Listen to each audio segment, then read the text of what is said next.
Yes, eto na. Di ba sa mga party-party kasi di ba nagsasayaw talaga sila. Like si Julia, naging trending yung Ayan, pagsayaw-sayaw oo. niya. Oo, di ba? Oo. Lahat ginagaya siya, di ba? Kaya ang tanong natin, sino ang mas bagay na dancing queen? Julia Barreto ba o Bea Alonso? Ayan.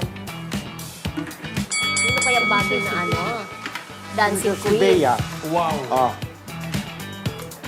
Oh. Ayan, ayan no. Oh, ayan si Julia, oh. Si Bea. Si Bea, pakita natin si Oh, Bea. si Bea yan, oh. Pinagkakagulan din, oh. Ayan si Bea, Asan? oh. Ayan, naka-black din, ha. 'Di ba? Ayan. Sa isang party. Para sa akin, mas dancing queen si Bea, di ba? Kasi nakikita mo naman yung pag-indak niya. Kasi kapag ka nagsayaw ka, hindi ba sa hataw lang? Mas magandang panoorin yung talagang gracefulness. Yung may graceful ka sumayaw. Mas maganda yung graceful na simple lang active point. Yung parang nangaakit si Bea. Eh, siya dapat nag-dancing queen tawagin. After Maha at Kim Chiu na naging dancing queen ng ABS-CBN. Diyos ko, kay Julia siyempre, una-una sariwa, fresh, di ba? Bagay na bagay sa kanya yung pagsasayaw niya.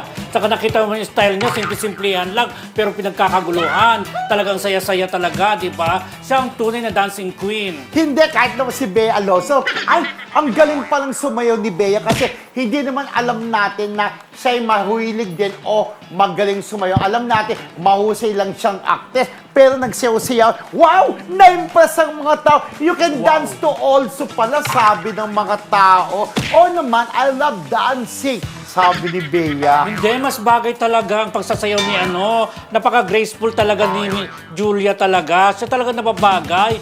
Saka, iba siyempre pag ang umiindak, yung mas bagets, mas bata, mas di ba, mas maliksi, mas energetic.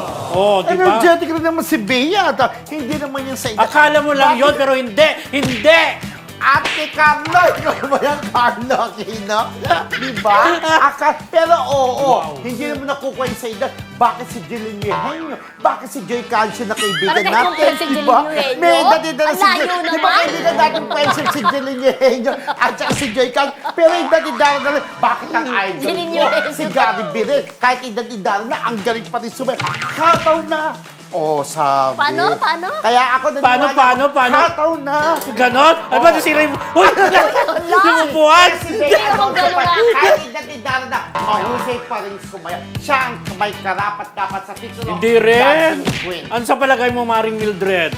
Sagot ka both. Pero dapat ba may kampihan ako? Oo. Diba? Pero tama naman si Kuya Roldan kasi unang nag-dancing queen sa party-party si Julia Barreto na naging trending. Super Okay. trending talaga yun eh. Okay. Compared dun sa pagsasayaw ni Bea Alonso.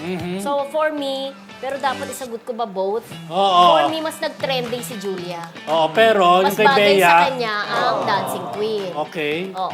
Pero yung kay Bea naman, napaka-sexy rin naman dating niya. Tsaka ang ganda-ganda rin naman ni Bea. Pwede rin naman. Pero, in comparison, mas nag-trending yung kay Julia. Ayan.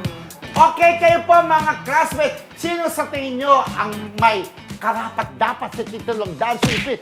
Bea Alonso ba o Julia Barreto na ngayon ay nagkabati na nung nagkita sila sa birthday ni Mr. N? Ayan. Okay. Comment lang po kayo mga class.